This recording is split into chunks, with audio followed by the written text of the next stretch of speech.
Élevé. Toutes nos équipes sont bien sûr mobilisées sur le terrain à vos côtés pour vivre ensemble cet épisode de canicule qui commence à durer, qui commence à être long pour certains. On va commencer par rejoindre le bord de Méditerranée dans l'Hérault, à Palavas-les-Flots. C'est là que vous vous trouvez, Victor Pérez-Boucheron pour BFM TV, où on a une vigilance particulière en cette période concernant les baigneurs qui pourraient avoir la tête ailleurs avec ce soleil et ces fortes chaleurs qui tapent.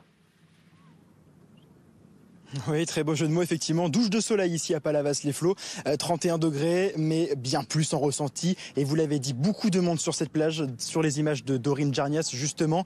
Beaucoup de monde. Et encore, il n'y a pas grand monde, nous confier Laurent Seigné-Morte. Vous êtes le chef de secteur de baignade de sécurité sur la plage de Palavas-les-Flots et de Carnon.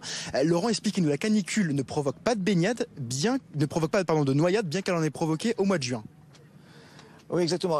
Je rectifie, je ne suis pas sur Carnon, c'est mon collègue, mais sur Palavas et Villeneuve-les-Maglones. Oui, on a eu beaucoup de... Santé publique France a relevé beaucoup de noyades en mois de juin parce que la canicule a entraîné beaucoup de baignades.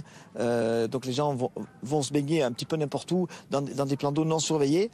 Et la plupart des plans d'eau habituellement surveillés en mois d'été n'étaient pas encore surveillés au mois de juin. D'où sans doute cette recrudescence de noyades qui est due en fait à une pression baignade plus importante que d'habitude au mois de juin. Voilà.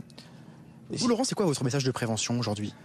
Alors, le message de prévention, c'est profiter des moyens humains, des sauveteurs et matériels, embarcation de sauvetage, jet de sauvetage ici, moyens de réanimation, défibrillateurs, tous ces moyens qui sont mis à disposition gratuitement par les communes dans les zones surveillées. Pour savoir si on est en zone surveillée, on regarde si on est près d'un de ces fameux drapeaux vert, jaune, rouge. Et le drapeau, il est à côté d'un poste de secours.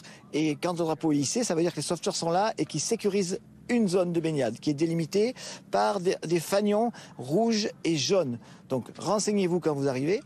Est-ce que je suis dans une zone surveillée? Et là, je suis sûr d'avoir un secours dans la minute. S'il m'arrive quoi que ce soit, les sauveteurs, ils sont en surveillance permanente. Ils font des opérations de prévention à chaque instant et ils pourront venir vous sauver dans la minute. Merci Laurent Seigné-Morte. Vous l'avez compris, voilà, message de prévention passé, bien un seul numéro, le 15 ou le 112 si vous êtes victime ou témoin d'un malaise. Le soleil tape, on peut se tromper aussi dans les numéros, ça arrive. Pardonnez Victor avec Dorine Jarnias, merci.